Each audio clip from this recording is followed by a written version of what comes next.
it is a great pleasure and an enormous privilege for me to be here with all of you and with such distinguished company.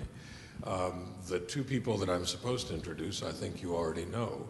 The inventor of the World Wide Web and the former Prime Minister of the United Kingdom. You may not know that Gordon Brown also started as a reporter on Scottish television, and so perhaps we can talk about some of your some of your media experience before your political experience. And when we were talking earlier, I told Tim that we probably should start with some kind of discussion of something that perhaps you don't know about, since you surely know a great deal about either of the two of them, about both of them. And I thought, well, maybe we should talk about that day, which according to sources on the web, and this will lead us into a discussion about authenticity on the web, but sources on the web, specifically Wikipedia, say that the first hypertext message was sent here in Geneva by Tim to some others on Christmas Day in 1990. And I thought that would be a good place to start until he told me that, no, it's bogus. It's absolutely untrue. So, Tim, tell us the origins. Okay, lesson one, just because you read it on the web, it's not necessarily true. So you have to check up on your sources. So Christmas Day, I think CERN often basically closes over Christmas, and everybody's sent home. That particular Christmas Eve, the 24th, in fact, my first child was due on that day, which was a very much more significant thing than the software program I was writing. So what I planned to do, I worked on it started in September, worked on it through October and November, and the plan was to get it all wrapped up by well before Christmas. So I made a release of the software. I mean, it had been running for a little while. I made a release of the software, and when you make a release, you give it a version number. And a version number often I make up as the date. And I thought, what date shall I put on this? So I thought, well, I'm going to do this in time for the Christmas break. And I've always tried to pick interesting dates for version numbers. So it was version 1225. And so it was branded as being the Christmas release. But Christmas Day, I can tell you, I was not doing anything webby. I was not online. You were opening your presents. Yeah, well, and in fact, I think probably not at CERN either, because I think that typically CERN would close for a week or two. Do you remember the first time you sent anything on the web, Gordon? The first time I looked on the web was to get a football result. I've got to be honest. I was in America and I was trying to find how my favorite team was doing. I've got to correct your first statement. I started off actually as a university lecturer. And as you know, universities stand for objectivity and rationality and the pursuit of truth. All the qualities I had to leave behind when I went into politics.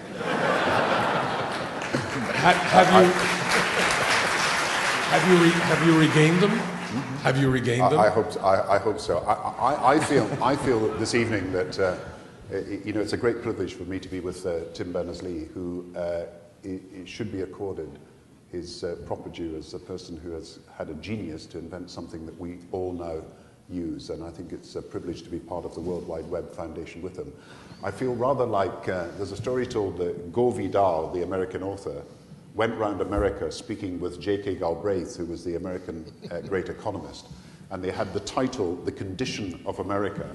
And Go Vidal used to start his speeches by saying, this is about the condition of America. 99% of the problem, the economic one, I leave to my good friend John Kenneth Galbraith to deal with. And I feel this evening, the future of the internet, 99% of the answers will come from my good friend Tim Berners-Lee. But let's start with the excellent remarks by the president of the Geneva government, Mr. Mueller. Thank you. And he was talking about what you did really as a matter of your own will and belief in deciding that government data should be free and accessible to the people of Britain. Well, How did that happen? this is a true story, Tim. Tim can confirm it. We met and had lunch one Sunday at Chequers, which is one of the residences of the Prime Minister. And I simply asked him, what is the next thing that we've got to do to popularise and make the web work? What can we actually do? And he immediately said that what we had to do was to open up government data.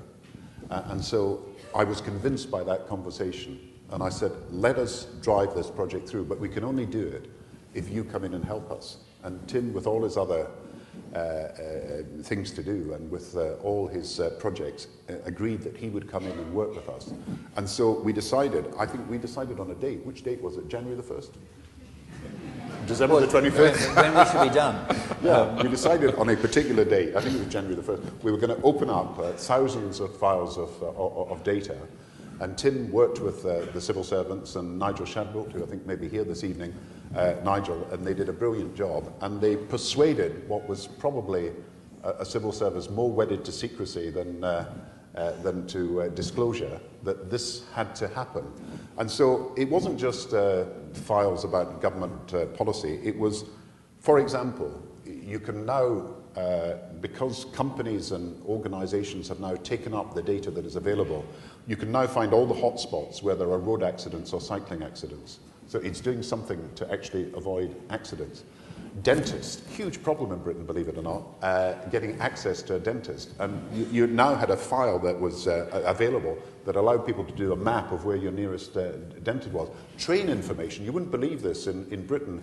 Train information, passenger information, was a private asset held by a railway company and not necessarily to be made available to the public unless they chose to do so.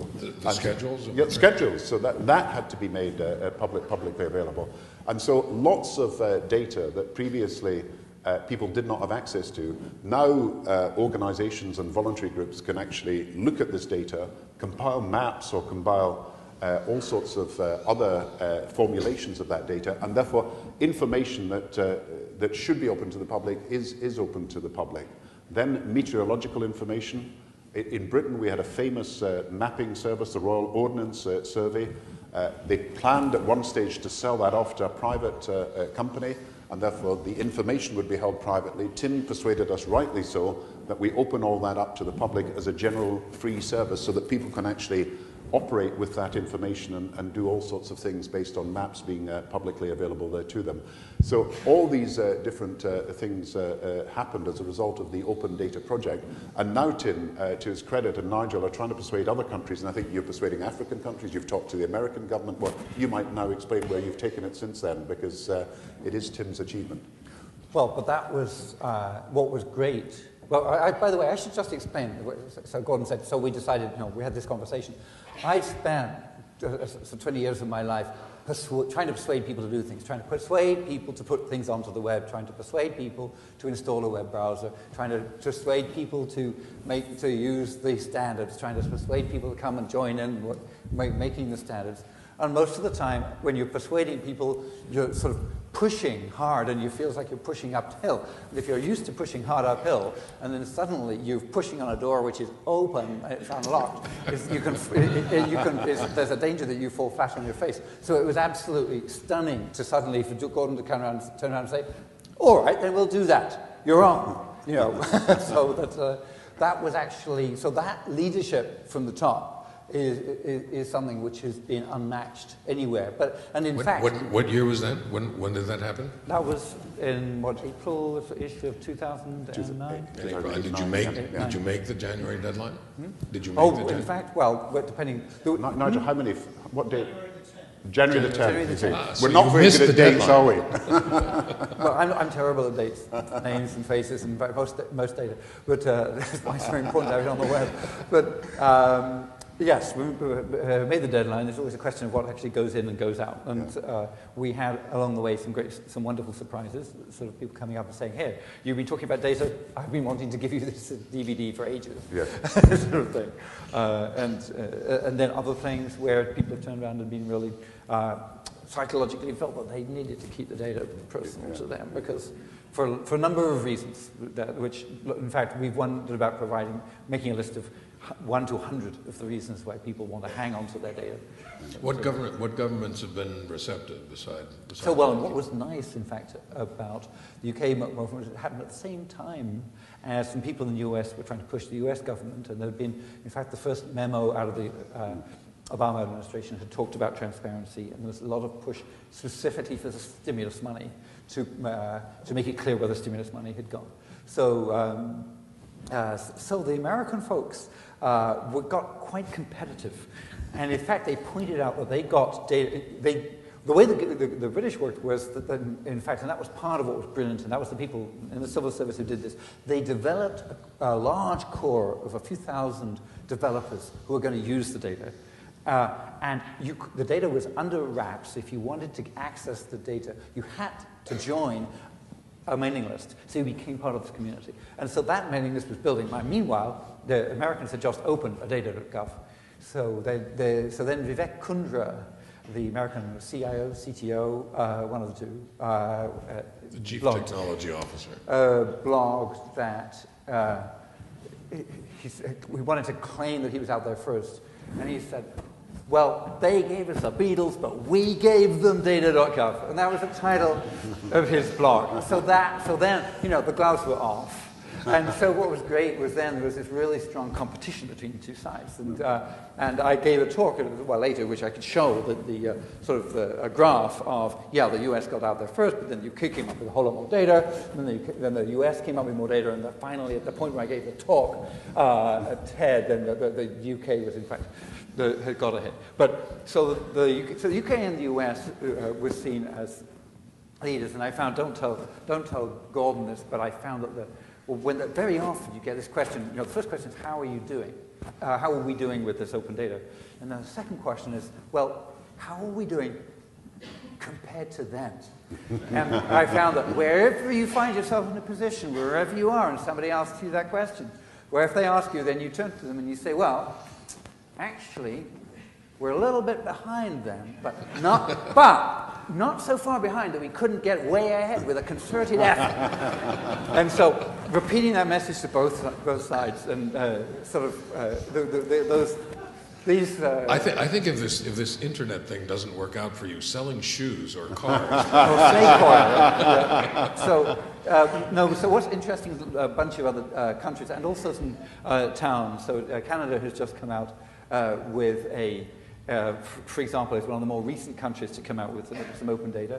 Interestingly, apparently, the interesting thing about the licensing, when you put the data out there, it's not just a question of putting the data out there, you must put the license out. And I understand that the interesting thing about the Canadian government data license is that you can use the data for anything you like, so long as it doesn't bring the Canadian government into disrepute. we never insisted on that. Right, whereas the British government actually one of the strengths. Nobody would have followed it. No, I mean, one of the strengths is, you know, you actually laid yourselves open to publishing all kinds of stuff which could. About bicycle, by publishing the early data about where the bicycle accidents were. Nope, every bicycle accident was a negative thing. It was, you could say it was a fault with the government. But by this idea, I think that by being open about it, putting it out there, suddenly was a psychological move which put the public on the same side as the government. It says, look, this is the issue. Yeah. And this is our issue to solve. So this fundamental change to the economies of all of the countries and social relations and so forth turns out to be openness. Is that right? It's the openness that causes this. What is it about the web that you think has made it such a key part in the development of economies, of social relations, and then let's talk a little bit about politics in the Middle East.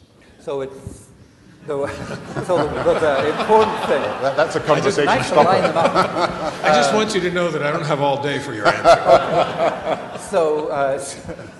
So where did I get him from?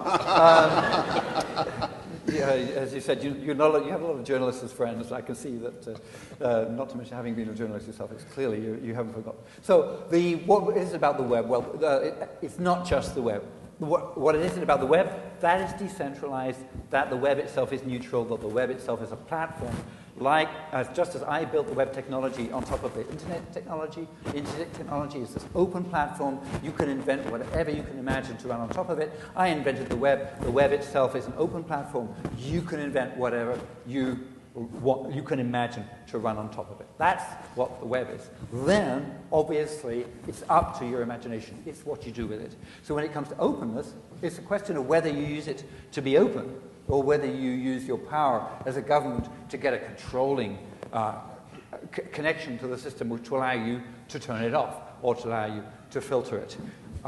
So the UK government decided it would be a good idea to use it for openness. And the openness actually, it's not just, the effects of that is not just transparency. Transparency is often the political, it seems to be politically high on the agenda. But in fact, one of the really big returns for the country and for the world is that data is valuable.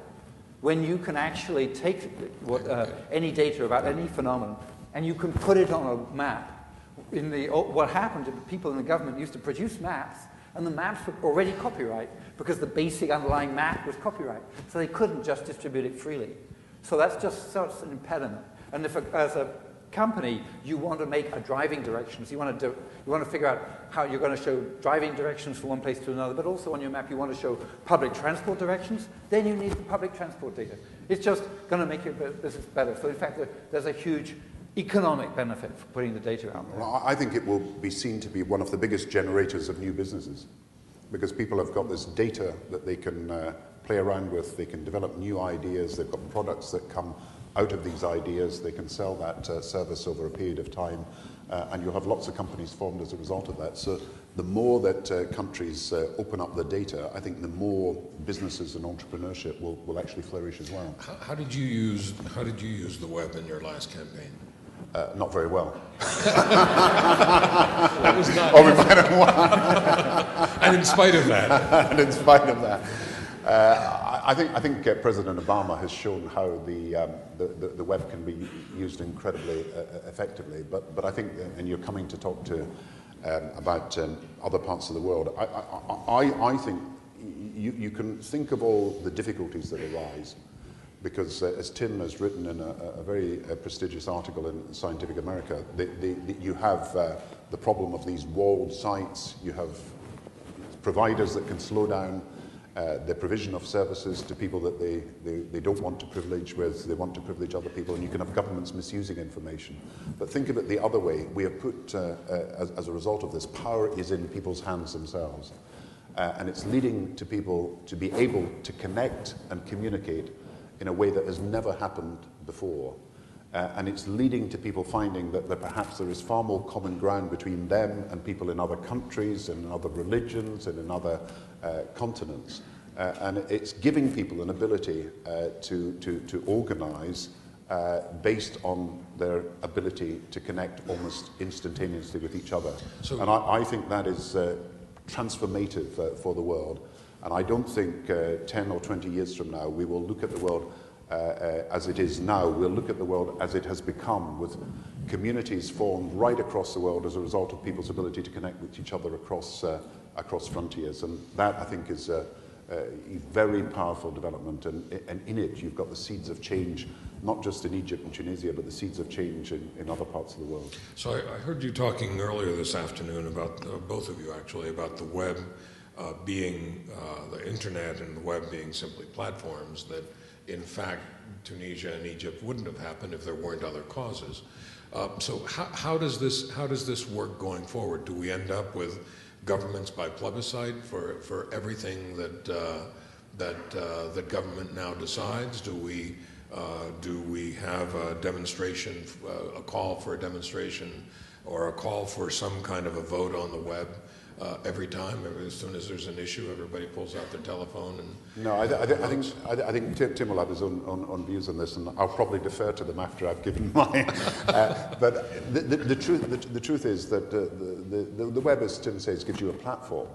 But if your ideas are not powerful, and if what you're saying is not of consequence, and if what you're trying to communicate doesn't make a difference to people's lives, it will not have an effect. So if you look back on what happened in Egypt, it all started, as far as I understand it, in 2008, there was a major strike. It was called the April the 6th movement. As a result of that, 70,000 people joined a Facebook campaign in support of those people who were being discriminated against. But then they realized that this Facebook group, it really didn't have enough support, and they had to think of other ways of getting their message across about an authoritarian regime. So they started to learn from what happened in other countries. And of course, there were movements in the old Yugoslavia that had been very effective, one particularly in removing President Milosevic. And they learned from what is called the Canvas group there. So it was a combination of the new technology, of course, enabling people to do things in a far faster way, but also in a far bigger way than ever before. Having a cause, people wanted dignity. They wanted with what very high youth unemployment, 35% youth unemployment in Egypt, and a repressive regime. People wanted their own human dignity to be expressed properly. And then the organizational methods that they developed over a period of time, not instantaneously, that meant that this was a youth movement that was outside the traditional party structures and gradually got people out onto the streets, not to demonstrate against the police and the army, but to demonstrate as if with the police and the army, because that was another tactic that they had learned from looking at what had happened and been successful elsewhere. But if you ask, could this have happened in the same way without the web? No.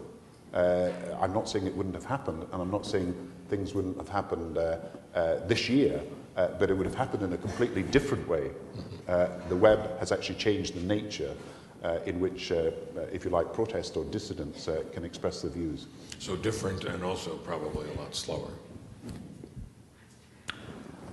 I think in there was an interesting question I thought I heard was, okay, so basically if the web then, if this decentralized web is where it's at, does that mean we should decide everything with a peppercide? And obviously it's easy to conclude, well, you know, the masses of students who got together in this country and overturned this, they were, you know, obviously they were right. So therefore the web should be made so that we listen to masses of students. But then, of course, sometimes when you look at the way people describe events, you'll find that in one country, people who are described as the patriots who, in America, for example, during the American War of Independence, the patriots were the farmers who got together and tore North America away from British grasp and from the redcoats.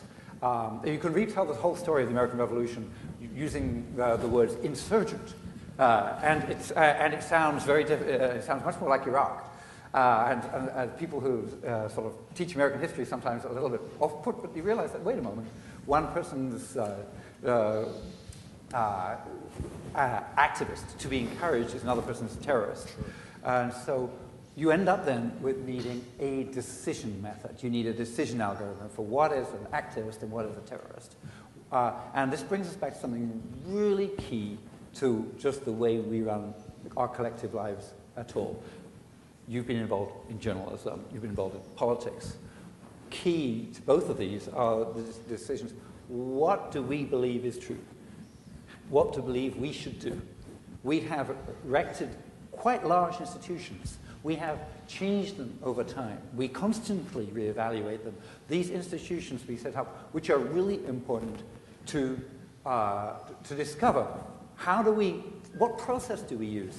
Given this this tide of junk information on the internet, how do we pick out of the blogosphere what is true?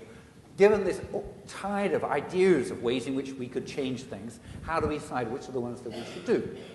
And is the answer that actually on the web you just have a great big vote for everybody? Is it that you just listen to all the people that you follow on Twitter? No, actually it's not. Even in Wikipedia, which had this wonderfully utopian and very successful model that anybody can write to any web page, actually when there was a politically contentious web page, they had to have, firstly, a meritocratic set of people who would be allowed to lock web pages. Then they had to have web pages that were locked, and then they had to have a system of a process that you could go into to how to go start a discussion page about it. So Wikipedia created a sort of democracy, a sort of government by the people, a sort of meritocracy.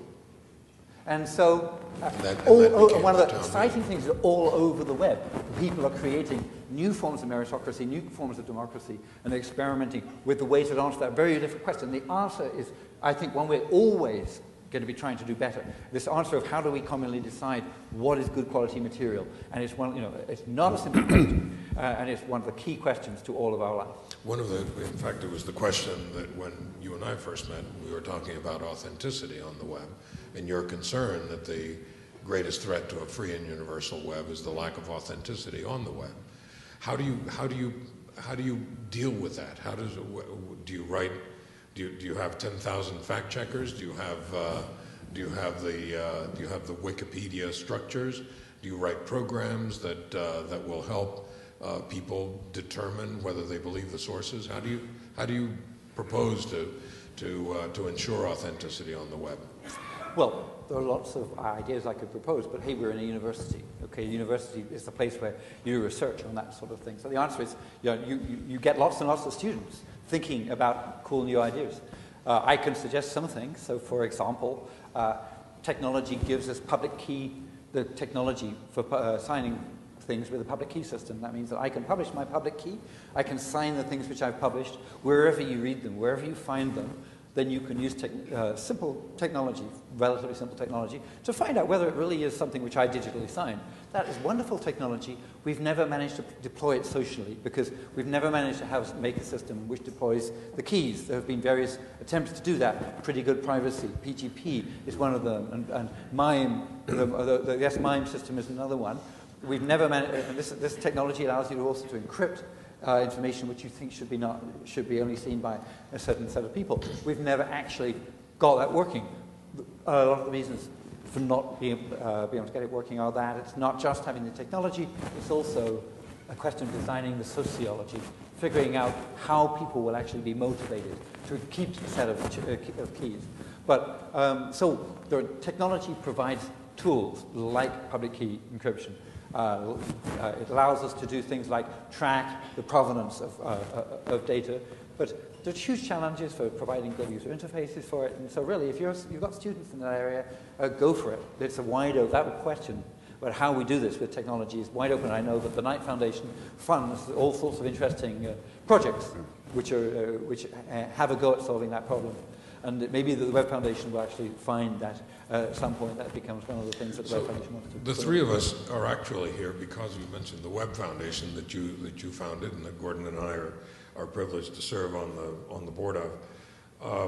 Let's talk a little bit about the work of the Web Foundation and move south a bit from North Africa and into the area of focus for the Web Foundation. And why did you start this?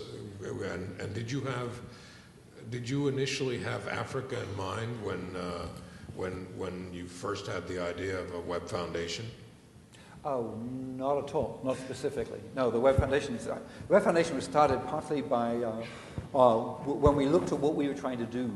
When we realized that the people we work with were trying to make sure that the web serves humanity en général, and so when you look at humanity, actually only 20% of it uses the web at all. So the first question was, what about the other 80%? Now, the other 80% is not all in Africa. Yes, we have gone to some communities in Africa. We've gone to, there are some projects also in South America. But if you look at people who are not using the web, they're not necessarily the rural poor. They're not necessarily the rural disconnected, because an awful lot of people have signal. They may be the urban poor. They may be the urban illiterate. So, in fact, you have to look at every country differently, and they're called, each condition is different in each country, and you have to look at regions within the countries as being very different. So obviously it's a very complex thing, but yes, obviously looking at sub-Saharan Africa is really interesting. Gordon, you've had a long experience of an interest in the situation in Africa. Yeah, I think the fascinating thing about Africa is what has happened in the last 2 years, where the penetration of mobile telephones has just risen dramatically. And so I think I'm right in saying 500 million mobile telephones. And therefore, you're talking about a complete change, even in some of the poorest parts of the world. Sometimes people get access to that mobile telephone simply by having a SIM card, and they use a point at which they make their call. They don't actually have the physical phone itself, just the SIM card, but the access has grown and grown and grown. The question then is, why is it the case that only a very, very small number of people in Africa have broadband and have access to the internet? Broadband's maybe about 2%, access to the internet about 10%, less than 10%. And so you've got a population that could benefit from a technological leap forward, in fact, bypass fixed line telephones and everything else. And why can't we move that a bit quicker, particularly so since people now have mobile phones? So you've then got to look at what are the benefits that are going to come from this. And there are huge educational benefits if you can transmit, as some people are already doing, educational information, where previously you would have textbooks and previously you would have teachers with specific expertise in particular subjects. That doesn't happen in many primary and secondary schools in Africa. So the transmission of information. Then health information. There's a big HIV/AIDS project in South Africa where people are kept in touch with, not by regularly visiting the doctor, which has become impossible and expensive, but by texting information to them.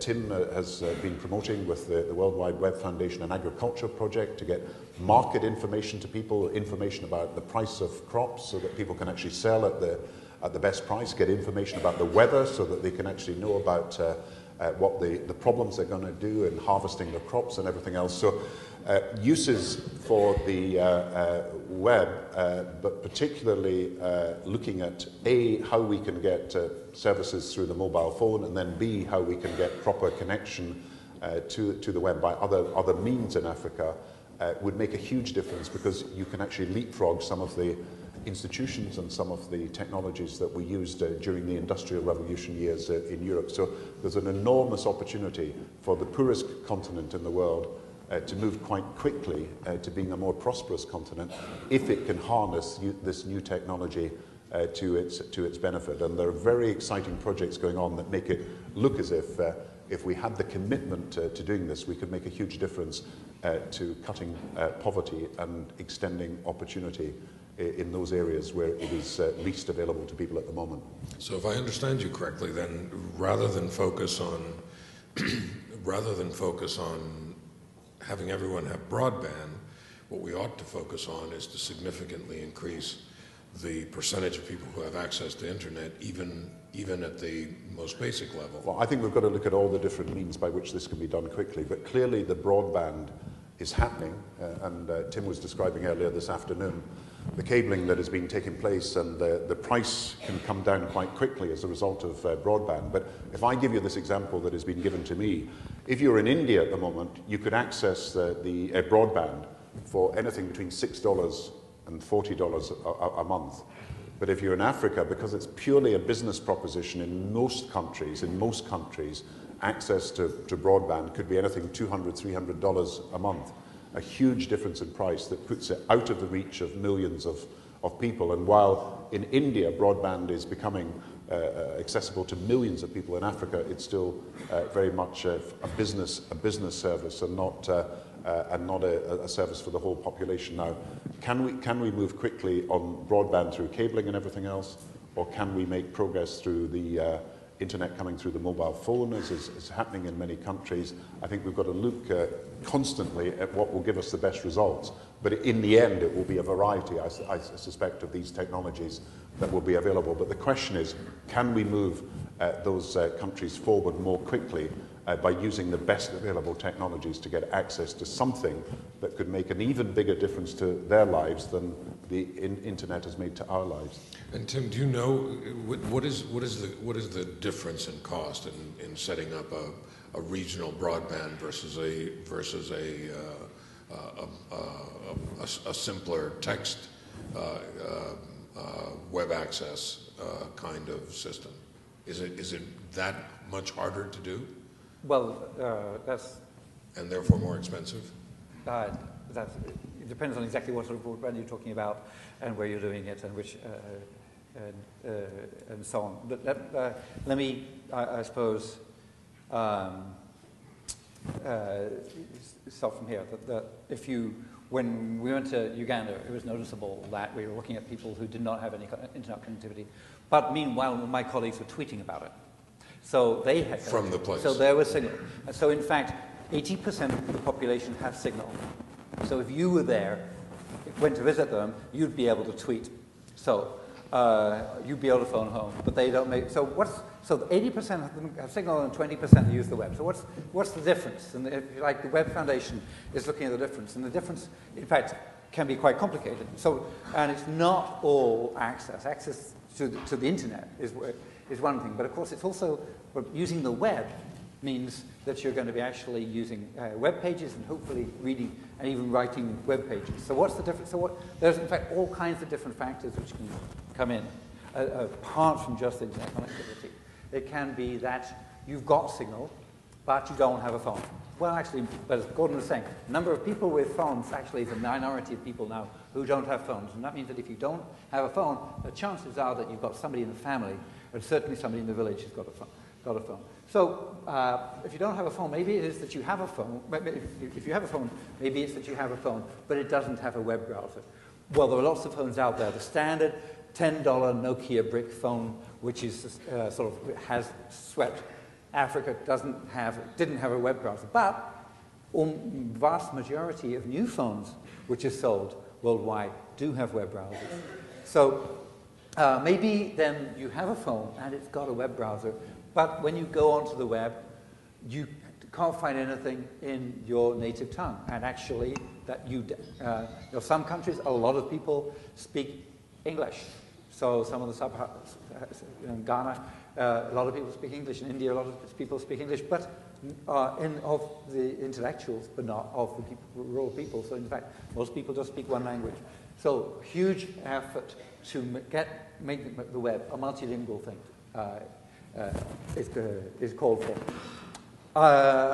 Maybe it's that you have a phone, it's got a web browser, and there's something there in your own language, but you know what?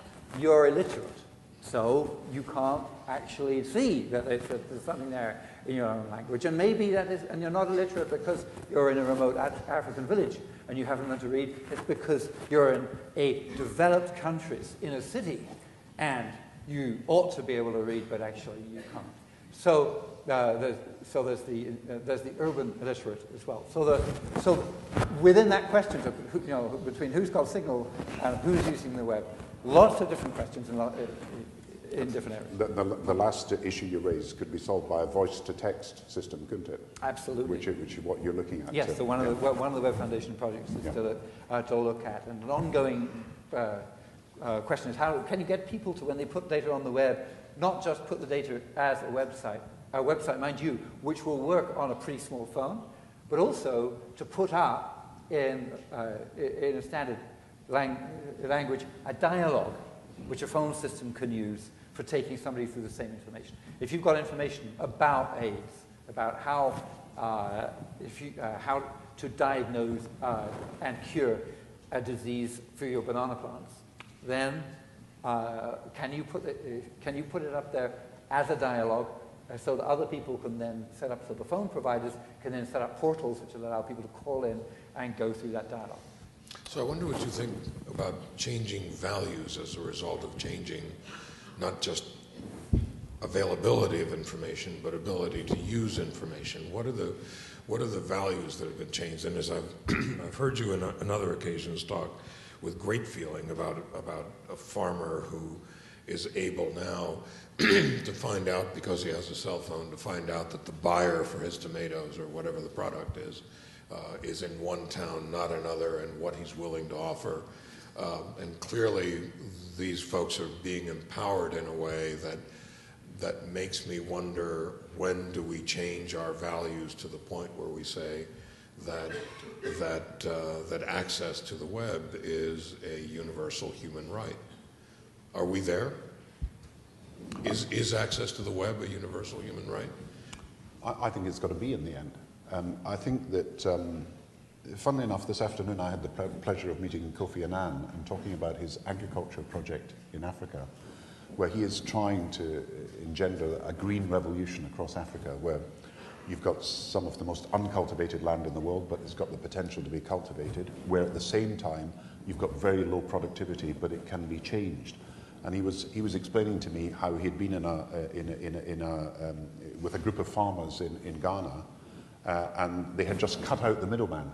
They had done it successfully by using their mobile phones to get all the prices at different markets and then making the deal with the market that was offering the biggest prices. So the middleman was cut out altogether, and therefore their agricultural work was becoming profitable in a way it hadn't really been profitable before, because they were basically losing out to middlemen who could dictate a price, and they didn't know what the prices at the marketplace actually really well. So that is a huge economic advance that is taking place, and he's encouraging through his project, Tim, with the project that the World Wide Web Foundation is doing, is also making it possible for this agricultural information to be transferred across people. So you're seeing big changes taking place. Your more general question is, should not everybody have access to the web? And the answer must be yes.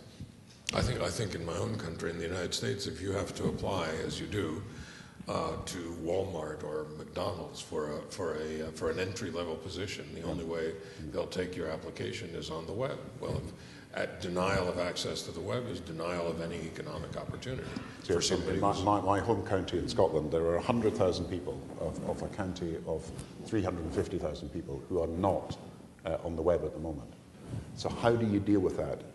Martha Lane Fox, who's credited with some big commercial innovations in Britain, is leading a project, Race to 2012, to get everybody on by 2012. And the groups of people who are excluded in the industrialized countries are elderly people who have got to be persuaded of the advantages of taking up this opportunity. Lots of single parents, I'm afraid, who are isolated in many other ways, who are not accessing the contacts actually that could be made through the web, as well as the information that they can get from the web, and then large numbers of unemployed people. So if you can get through to these three groups in particular, and there's an additional issue about disabled people where I think we've got to think through the different things that we can do to be of help to them, then you could have almost 100% access in a very short period of time. And then, of course, the same lessons that we learn in the industrialized countries are going to be applied more widely. I found it interesting to listening to you and Martha Lane Fox talking about that issue. Yeah. And so what was interesting there is to compare it with the situation where in Africa you've got a very small number of people using the web, and where we've seen situations where if you've got one person in the village who's got access to the web, how can they be the information agent and allow everybody else to get access? So that's what happens when you're at the beginning, and there's really this critical first few people who get onto the web and then become the examples for other people. But then you look at Britain, where actually there's a whole lot of internet penetration, and most of the people who apply for their driving licenses, they drive, the car to pay their car tax, they pay it online in a minute or 2 or 3 minutes during a TV commercial break. So now the biggest sales, Tim, were on Christmas Day, remember? Remember we had this project done about car licenses. Did that really happen on Christmas Day? That really did happen on Christmas Day, because people who were bored on Christmas Day and they went on to buy their licenses. Okay, and that was a peak point at which people would use the internet. What Martha pointed out, which I thought was really interesting, is that if you make all these things available to people who are online, you're liable to be in the situation with the McDonald's, as with McDonald's job, that you exclude everybody else. So the other really interesting two people are the last two people in the community to get online. And so when suddenly you actually can say that everybody is online, then you save huge amounts of money because you remove all the offline things. So suddenly you have only e-government. And the only way you can do that, to be fair, and something I think is really, really important, whether you're in Scotland or you're in Africa, is that in fact, because there's always going to be a small percentage of people who actually don't want to, or who actually they're so remote that, or they just really don't like the idea of it. They're too old. They're not going to. They've gone through 2 world wars without the internet, and thank you, they don't need it anymore. So, and I think it's really important to respect those people. So I think it's really important we don't foist the internet on them. We don't make it so that you actually can't exist as a member of society and vote and drive a car and so on without using the internet. So therefore, we have to have we have to have places you can go where maybe we can use the buildings where you used to go to get your driving license. Now you don't have to go there to drive a license. Or library. So you go somewhere, the place where you used to go to get a driving license, or where you used to go to get a job or a library, and there you find somebody who's going to help you do all those things which you can only do online. And they're going to sit down, instead of sitting down in the standard government way where you have a screen, you're on that side and you come to talk to me and I've got a screen, I can see what's on the screen and you can't, and I'm totally superior to you. I'd like to design them where you actually have a screen here, we sit on both sides of it, and so I can help, so you can see what I'm doing, and I can do with you all the things that you do online. And if that means that you end up realizing that actually computers don't bite, and actually that the internet is quite useful, and you end up learning how to do it, and you end up buying a computer and doing it online, then that might be pretty valuable. But you always have the right to go and to go to somewhere and get the support.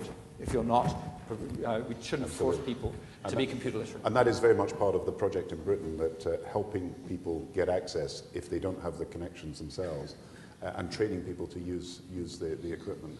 I may say that, talking about elderly people, I managed to persuade my mother, who was in her 80s, to go onto the internet, but I could never persuade her to use a mobile phone.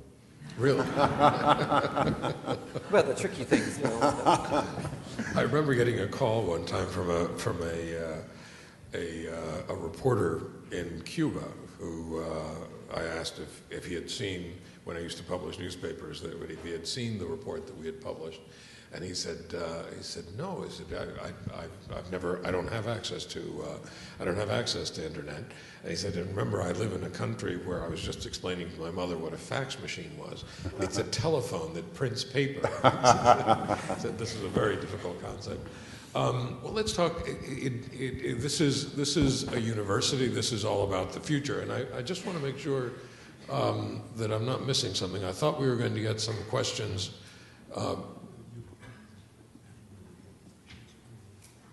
Okay, all right, then good. Then we'll have an opportunity for questions from the audience. But what do you do to ensure that we are on the path toward this effective delivery, effective guarantee of this new human right, this access to the web? What are the things that you think about as from the perspective of government and you, Tim, from the academy? What's necessary? What are the steps that folks in the university should be thinking about? Well, it's an ethical change, I suppose, a change of the ethos.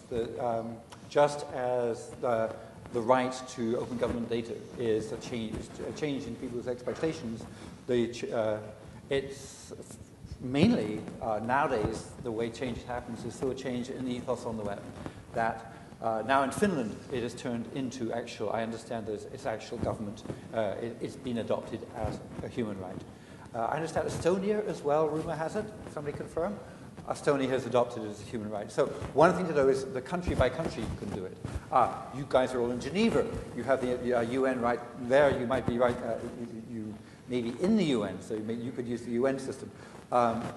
Folks in Europe can use the European system. So wherever there are institutions, then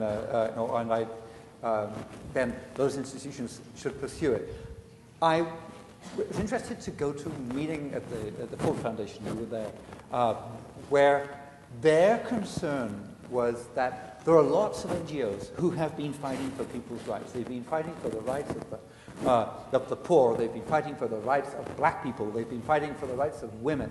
And they're fighting for the rights of gay, lesbian, transgendered people. And they are all set up to pursue those. And they don't realize that that actually now the right to connectivity is something which is the timely thing to be fighting for, and they need to be turning their attention to it, these people and these organizations. And in a way, if you fight for the rights of women and you get them in principle on paper, but actually women aren't using the internet or aren't represented on the internet, you lose. So So in fact, where the fight for human rights really has moved to this place, that is that because it's such an enabling technology, that any place where it is granted in an unfair fashion, any place where it is granted with discrimination, so that you can, yes, you could use the internet, but your ISP or your government will discriminate as to whether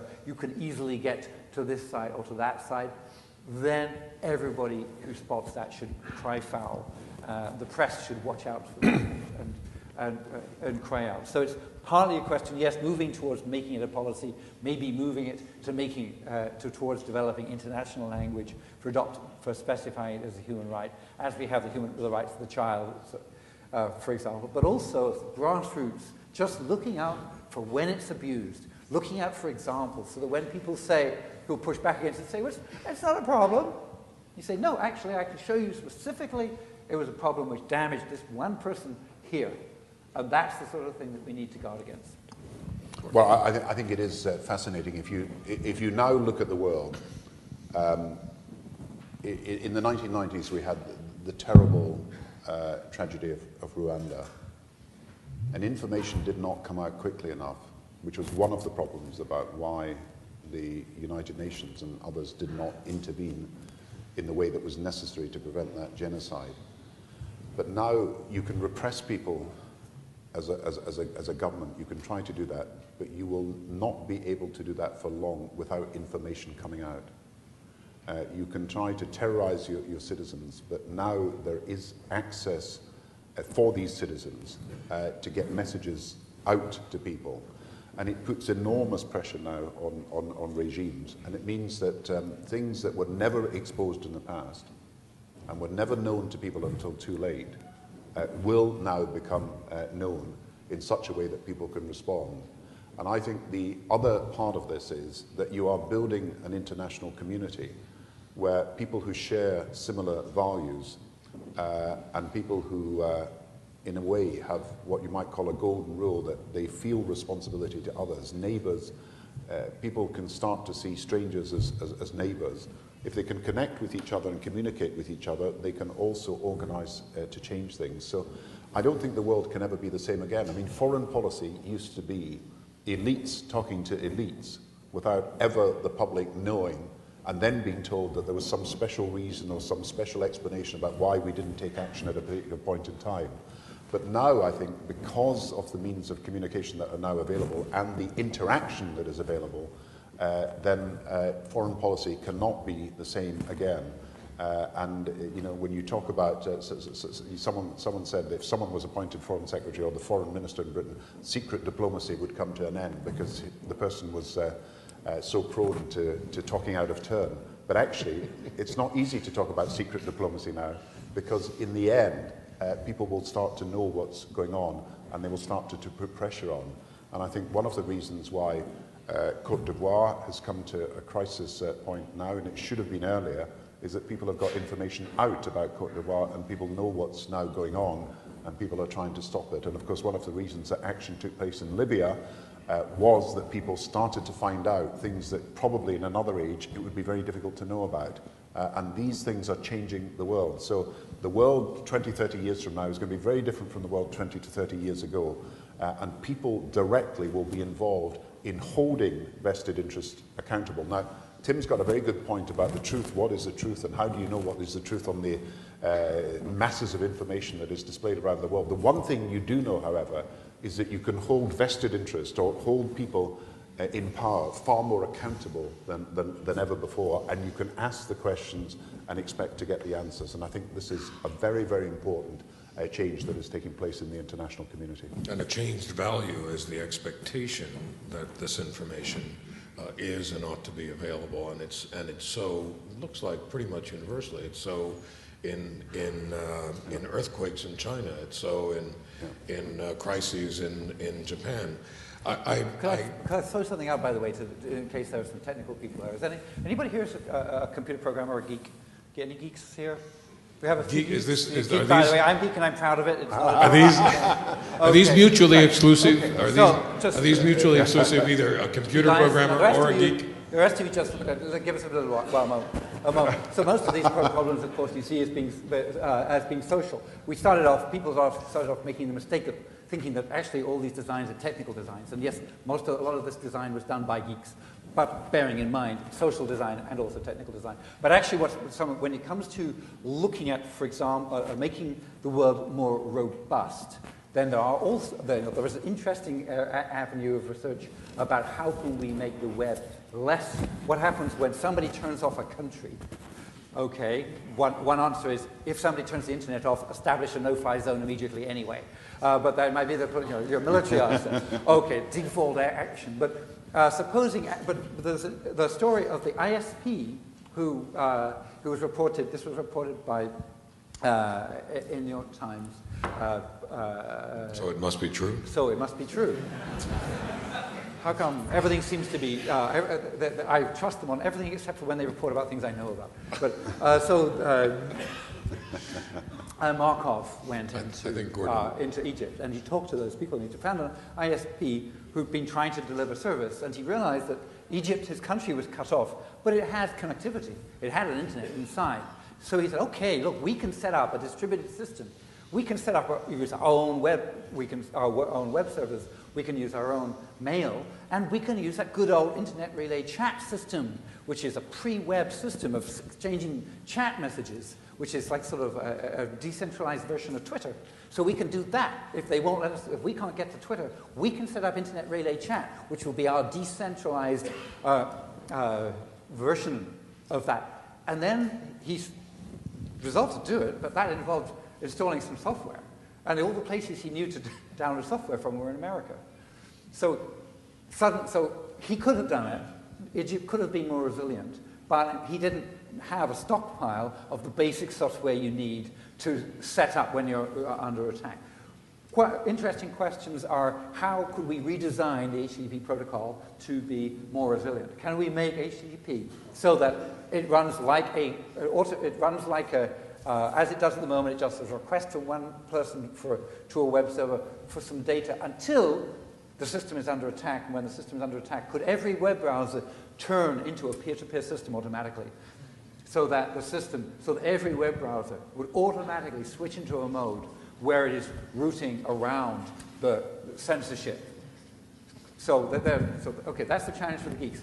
Is there a technical way we can design the internet so we can improve protocols like HTTP so that, in fact, the system will be resilient? Because we think of it as being a resilient system.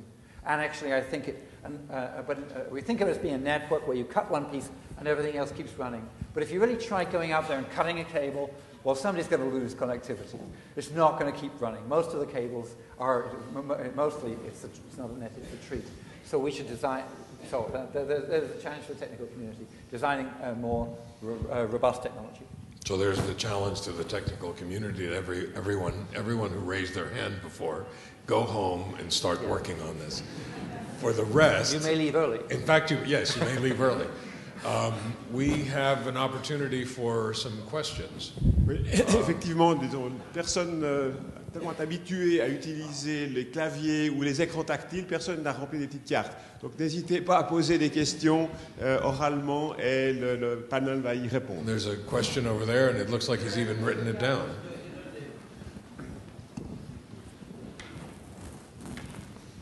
Could I have your opinions on WikiLeaks? Is it a good thing, bad thing, or what? I'm glad you asked that because I was going to ask my friend Gordon Brown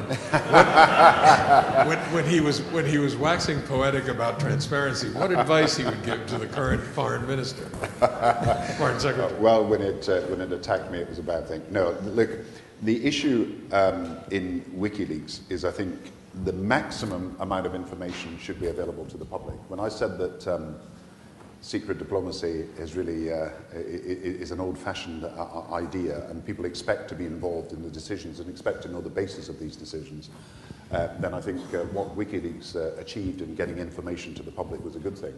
I think the only point I would make is that where some people were put at risk as a result of disclosure about what they were doing as individuals, I think that was difficult to justify. So where people were in situations where they were potentially at risk in other countries and were named I think that actually really was something that could have been avoided. And I think, therefore, the issue was in how this was disclosed. I think it'll make any government more careful about what it does in the future. So I don't really think I don't think the public learned as much as they expected to learn about what went on in foreign policy. And I think generally we learned that the things that we suspected were happening were actually happening, rather than we were told something completely new and different. But I do have this one caveat, that where you name people and put them at risk, it's something that you've got to use judgment and wisdom, and I think in some cases that wasn't there.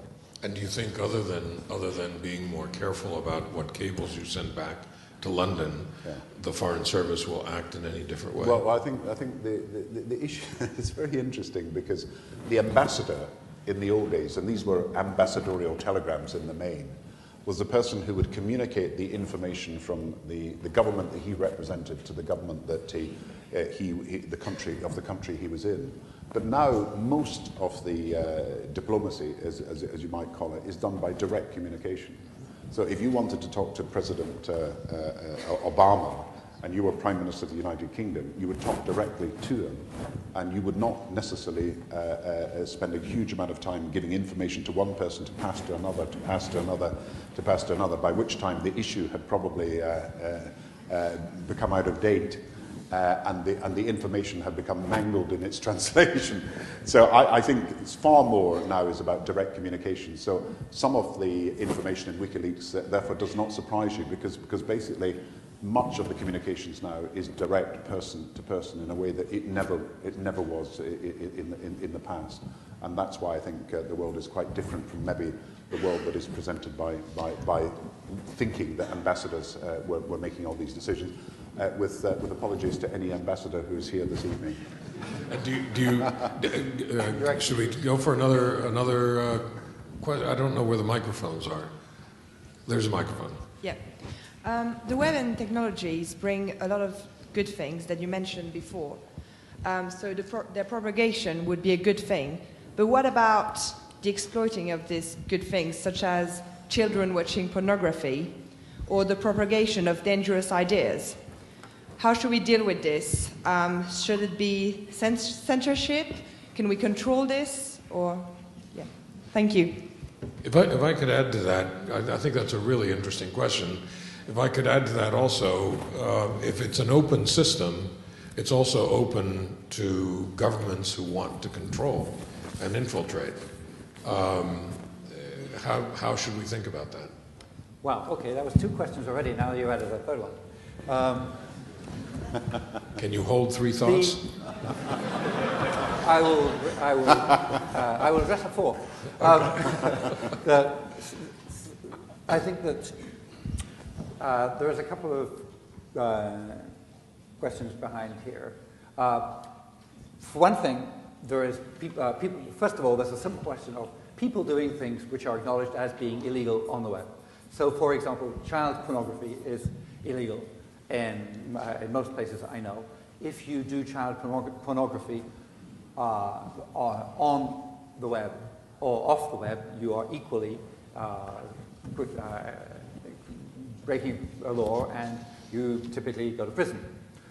So there's lots of things which are illegal and off the web, like fraud, for example, and our society relies on us keeping those illegal. What's trickier is when you say what about people accessing bad information? Because then suddenly you've hit, by using the bad word, you've hit the value judgment about what is good information, what is bad information. And you've suddenly got, this is the judgment about is somebody an activist or a terrorist, and so are they in danger of threatening our noble government, or are they actually doing the wonderful thing of underlining an oppressive regime? Who's to define what is it? How do you measure what's an oppressive regime? Suddenly, I think, for example, the United States of America revised rapidly its evaluation of what determined was an oppressive regime recently. This gets back to the whole question about how do we decide what's right? How do we do reporting? It gets back to the systems that we build for deciding what's right and wrong. So I think my answer would be, and to catch your third question, if you are going to give a government the power to do really strong things on the web, for example, to cut somebody off completely, or to spy on somebody completely, or if you're going to decide that what they're doing is bad, then you must, whenever you have a government, an agency, which is asked to decide what is bad, you must always have another agency of some sort, which is checking on them, looking at their record, completely independent. So, and building these systems. So yes, you do want to give actually the power, the police who deal with serious organized crime, very sweeping powers to be able to operate over the internet, because that's the only way they can catch, the drug cartels, for example. So you have to give them very strong powers. And if you give them strong powers, you must give have somebody else who's looking at them and checking what they do. And for every person who's checking, people checking the checkers. Gordon just pointed out that we're running out of time. I wonder if we could take a couple of questions. We really want to give more people an opportunity to at least ask the question. Take a couple of questions, and then the panel will address them. There are a number over here in front. There's somebody who's got a mic. And you have the mic right there. Why don't you go ahead? Est-ce que je peux poser ma question en français? Oui. Oui. Je crois qu'il faut distinguer très clairement les aspects techniques des aspects psychologiques et sociologiques. On sait dans le domaine des relations humaines, dans le domaine de la sociologie, que plus il y a d'échanges, plus les gens s'enrichissent et inventent des manières de se comprendre et de faire société. Donc c'est simplement pour ajouter cette information. En Inde, il y a un chercheur en sciences de l'éducation qui a posé une borne Internet dans un village très reculé où on ne parle pas l'anglais et simplement un dialecte hindou. Les enfants qui se sont amusés avec cette borne Internet, au bout de 6 mois, parlaient anglais et ont appris beaucoup de choses. Donc c'est simplement une information pour dire qu'il n'est pas nécessaire d'attendre que les gens parlent anglais ou qu'ils soient riches, je ne sais quoi. On peut mettre à disposition des accès et d'eux-mêmes, ils sauront apprendre. I think that's a great story, that if you just put an internet terminal in a village, kids with no instruction will come up to it. With a touch terminal, will just come up to it, figure it out. So it's a testament to the wonderful power of kids' brains to just figure things out. So yes, the good news, I think, behind that is that perhaps the Web Foundation should not worry so much about teaching people basically to use the internet, to use a web browser. Yes, to set up teaching them. However, how many of those children became bloggers? So what I have found is that you find people in Africa, even though they're very adept at using the internet, they didn't realize that they can write Wikipedia. And that they could write Wikipedia. Not only could they write an English article about their town, which is completely unrepresented on Wikipedia, they could write an article in their own language about the town. So that, I think some things you don't have to teach, some things maybe you do. But yes, it's great that kids can pick this stuff up. But they taught themselves English.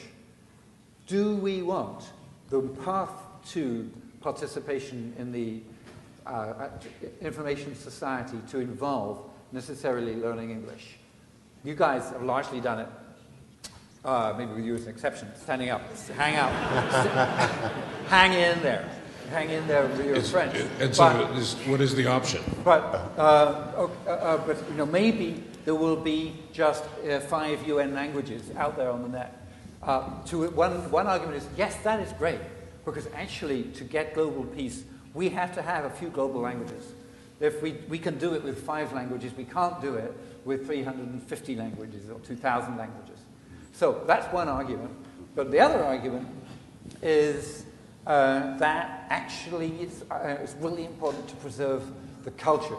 So when those kids go back, and they actually also they have the oral tradition of song and dance, and so that I think I would put forth both arguments. So I think maybe the thing to do is for people to learn 2 languages. I think it's really important to preserve everything that happens in Schweizerdeutsch, for example, and all this interesting, the interesting Swiss culture which happens in small mountains, in inaccessible mountains, valleys in the Alps. Okay, and even though all those people who are cutting the grass with their scythes and dancing in lederhosen actually do also participate on the internet and have companies. There will be photographs of Tim cutting the grass. but I think so. I think that I think that it's a great story, and maybe we can use that to point the way to just giving people access to things and assume that they can learn it. A last or maybe next to last question from there. Yes. Hello. My question is for Tim Berners-Lee. Today, most of them are using Twitter or Facebook or reading blogs through apps. So what did you feel when you read the article from Chris Anderson in Wired, who said the web is dead? Well, when I heard that the web was dead, the first thing I thought was, well, at least I won't have to go and give that talk in the University of Geneva.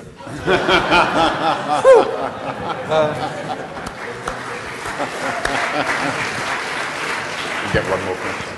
I've got so much simpler. So actually, from the point of view, we talked a lot about good journalism and bad journalism. There was some good journalism, some bad journalism there. The first graph that Chris Anderson showed was terrible journalism, because he showed how, as a percent, HTML, the web page, traditional web page traffic, is now a very small amount of the internet traffic, because actually what's taken over is video. And that's because the web now includes not just traditional web pages with hypertext and text, but also a lot of web is video. And video takes so much more bandwidth that, of course, as video spreads on the web, you expect, and everybody knew, that the internet would be dominated when you look at the number of bytes by video. But that was because he was looking at the number of bytes. Somebody else in Boing Boing took the same data and demonstrated that actually that the amount of web traffic had not gone down, it is still going up. Okay, so I have to come and give a talk at the University of Geneva, and after all, the web is not really dead. But there was some really good, there was actually a good point that many people wouldn't have got to because they would have been appalled by the graph. But further down, he had the really good point where he said, no, a lot of magazines, including, for example, Wired, have a version which runs on a phone app. Oh. And the phone app is off the web. When you put something on a phone app, if you read something on it, you can't bookmark it. You can't send me the URL. I can't tweet about it. It's not part of the discourse. It's not part of this web of links. And so it's not part of life on the web. In a way, it's a loss. So just my message is, if somebody asks you to make a phone app, first make them a web app. Because point out, it'll work on every phone. It'll work on phones past and future. It's interoperable, and if they want a phone app, then do one after you've done the web app. Do the web app first, because that is what posterity will see. That's what will be indexed by the search engines, and that's what will be tweeted about and Facebooked about and IRC'd about. And one very last... If you hadn't come, Tim, I would have come anyway. And one last question. Where's the microphone? Yes. Thank you very much. In case you don't understand my English, I will speak at the end in French.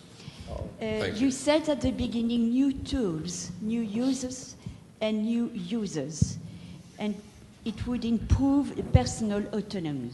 Okay, now the question is how to organize nowadays the life of people unable to use their site to get access to the web. Don't you think it can also lead to a real world of closure? Maintenant, ce sont des personnes handicapées. Et vous savez très bien qu'il y a de plus en plus de personnes qui ont des ennuis de vue en raison justement de cet outil qui a tout envahi. Et il y a énormément de personnes qui n'ont accès à quoi que ce soit parce que tout est branché sur le web. Voilà. Alors, quelle sorte d'autonomie peut-on parler de ça? Est-ce qu'on ne pourrait pas envisager quelque chose dans les merveilleuses idées que vous avez à travers le web? Parce que c'est un instrument merveilleux. Merci. Ce soir, en fait, when you look on the web, if you compare the web with a book, the web provides a lot more facility for accommodating people who have disabilities. We've had in the World Wide Web Consortium for many, many years, since very soon after the Web Consortium started, we've had the Web Accessibility Initiative. And now, and that has exactly the concern that you described, is the core of the Web Accessibility Initiative. There's been a lot of work to try to make it, introduce technologies to make it as easy as possible for people with different abilities to use the web, all kinds of things. And so yeah, I agree with you, this is really, really important. I would say to anybody who's building a website, go to the Web Accessibility Initiative, go look on w3.org, and find the guidelines about how to make your website as accessible as possible. And now, with this new Web Foundation, the Web for All is obviously, yes, we haven't talked about accessibility directly, but in fact, when we have talked about illiteracy, which is closely related. You can talk about it as a disability. There's also all kinds of related things, such as cognitive disabilities. It's a very complicated field, but it's something where I think the hope is that the web should be able to do better than previous technologies. So do get involved with the Web Accessibility Initiative. It's a very important part of the consortium. There are a lot of specifications about how to make your website. And if you're building a website, then it may be a legal requirement for you to, but go to the Web Consortium, find out the guidelines about how to do sometimes quite simple things to make it a whole lot easier for people with who are differently abled to get at your information in different ways. Gordon, do you have references? Well, I think to be fair to Tim, this is on the agenda of the World Wide Web Foundation's meeting tomorrow about how we deal with the challenges that are faced by people with disabilities or incapacities that have got to be dealt with. And I think, obviously, and it's one of the reasons I was keen to join this board, obviously this is something that deserves far more consideration over time. You've got to make a facility accessible to all wherever possible, and therefore we've got to take seriously use of voice. Of course, is one thing for people who are partially sighted or blind, but other ways we've got to look at about how to make these things better. I do want to say this as we end, that I've had the privilege of working with Tim Berners-Lee over these last few months on the British government project and also on these other projects. And I think we will look back and people will report in history that this institution of the web that could have been the source for Tim and other people of private gain and money-making activities became a public good as a result of his decision and a result of people who worked around the decision. And just as the human genome has been made a public good by the research that's been done in that way, so too it was because of Tim that we've got a public good here, and we should cherish it, we should work to improve it, and we should all the time make sure that it is accessible as far as possible to all. So I think I want to join you. I've learned a lot tonight from Tim in thanking Tim and the Worldwide Foundation, Web Foundation, for everything that they're doing to make the internet accessible to as many people as possible. That's a very good place to end. Thank you, Gordon Brown. Thank you, Tim Berners-Lee.